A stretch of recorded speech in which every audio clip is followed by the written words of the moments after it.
Well, sometimes I look back and I just wonder, what were we thinking? What was I thinking? We went for a long, long period of time with no resources. And when I mean no resources, I mean no resources. People told us we were crazy to go all in. You know, is this really going to work? I think some of the most beautiful things can emerge through trial and through difficult times. I had been a physician for a long period of time, and I'd had a patient who came to see me, and they would ask me, Dr. Hill, what do you think about the essential oils? And I made the mistake one time of saying, I think that's one of the craziest things I've ever heard.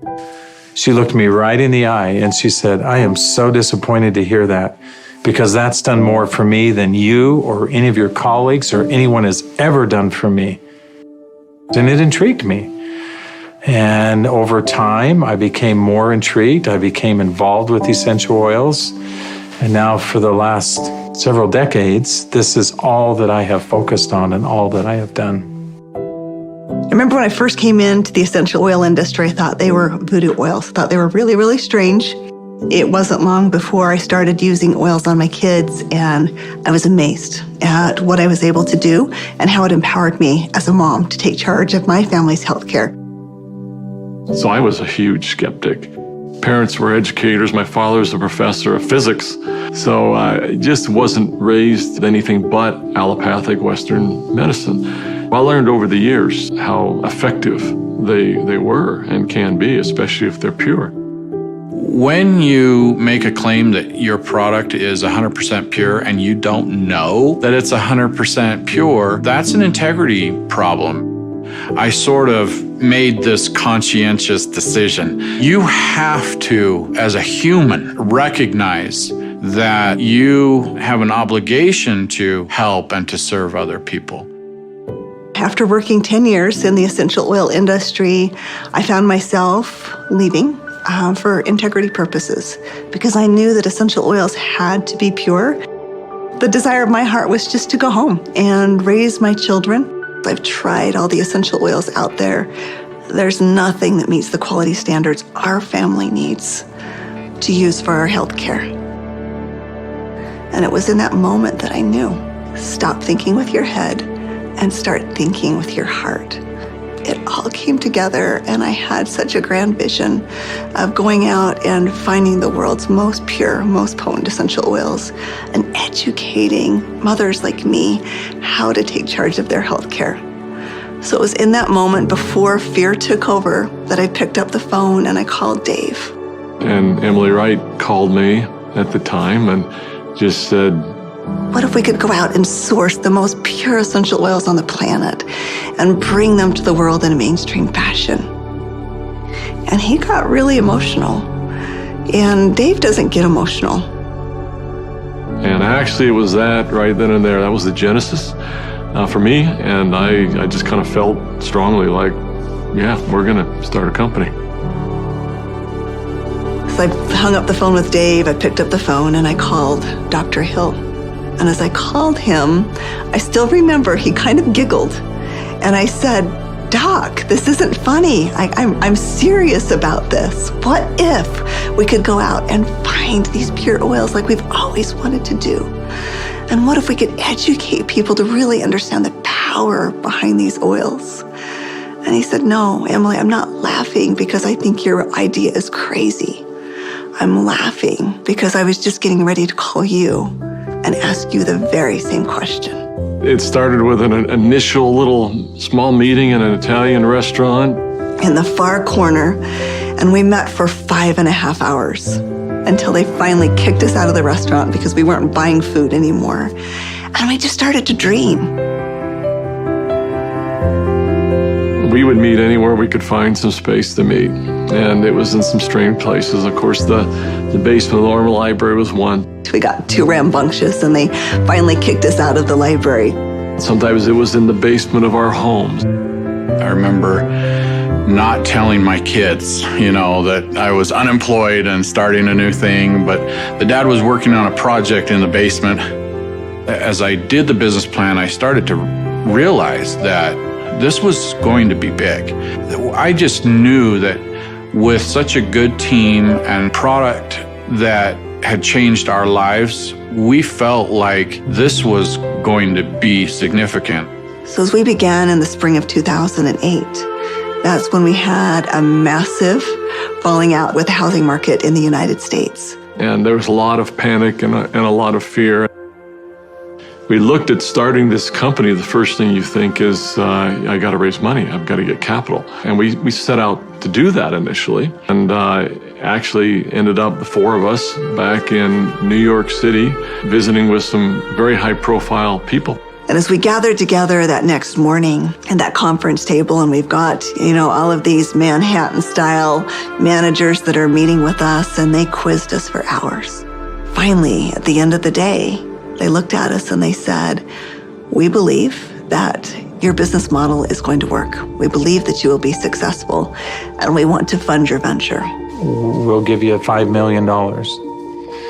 And we all, of course, felt extremely elated.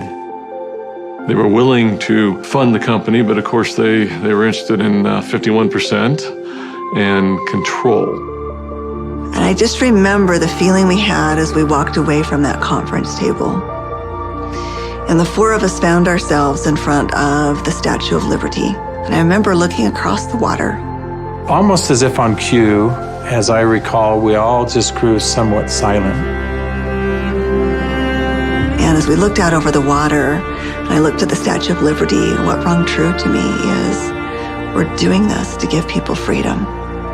And if we take their money, we can't make people free. And we can't make this dream that we have a reality, because they'll never allow us to bring the quality of essential oils that we know we have to have to light.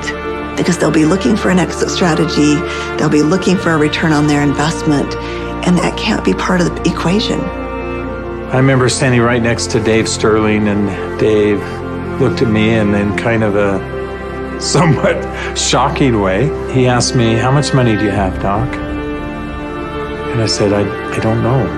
And he said, "How much can you pull together?" And I said, "I don't know." And he asked each one of us in succession, and before we left the park that afternoon, we had made the decision that we were unable to take any resources from anybody, and instead, we would all leverage everything we have.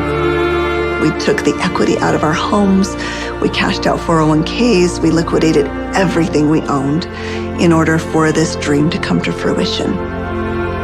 And so as I expressed this to my wife, I remember very clearly, she just looked at me and said, "Well, I trust you. You'll take care of us, and we'll be fine." And we had family members even come to us to say, "You're foolish. Your family is going to be homeless." So we went all in, everything. We didn't hold anything back. We thought it would be for just a couple of months that we went without any income, but it was 13 months.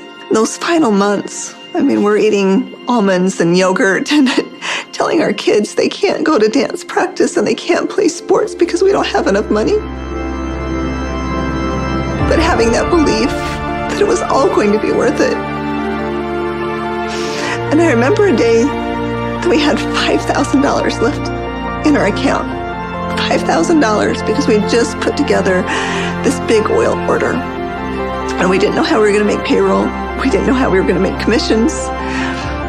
And just to see how doors open every single time, as long as we continued to step forward, the doors open. People ask me sometimes, how are you guys able to do what you did? And, but everybody rolled their sleeves up and we did every job. We did this job, this job, this job. I was supposed to go out and find these precious oils. So I started calling people, and every single person would say, "Of course, our oils are 100% pure." And that's when I realized almost all essential oils that are sold out there are sold through brokers.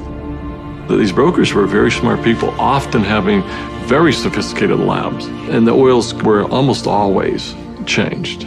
Most were not pure. Most were synthetically created I had probably 100+ different samples that had been sent to my home.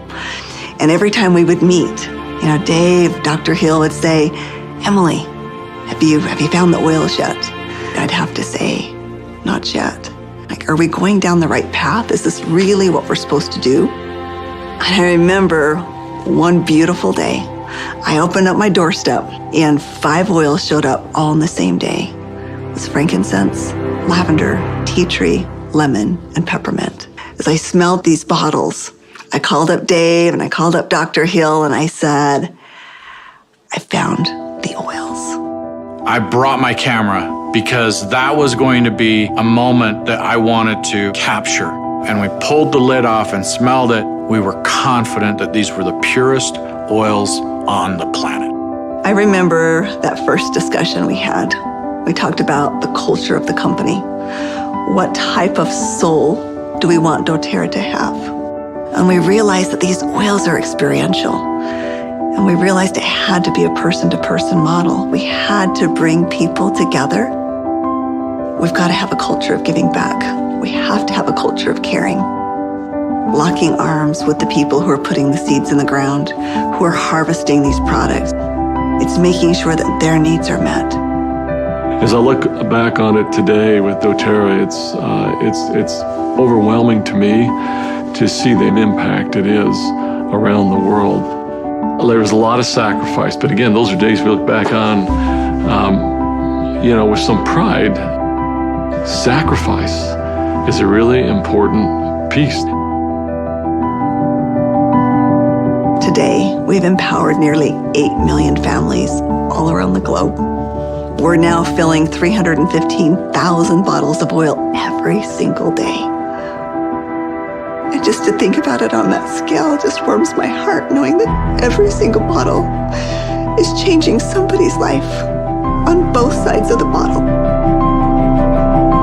I believe every single person in this world needs essential oils. Essential oils are the great equalizer. We have single-handedly changed the acceptance of essential oils in science and in medicine. We are so committed to this work. We are so humbled to be stewards of what nature has created so perfectly for us. And we're so grateful for all of our amazing employees, for all of our amazing wellness advocates, for all of our amazing customers all around the world. We haven't changed in our mission. We haven't changed in our purpose. We're still true to those things that very early on were important. If doing the right thing was important then, doing the right thing is important now. If helping and giving service to other people was important then, it's important now. If sourcing oils differently and doing what had not been done before was important then, it's important now. We feel like, as crazy as it sounds, we're still just beginning.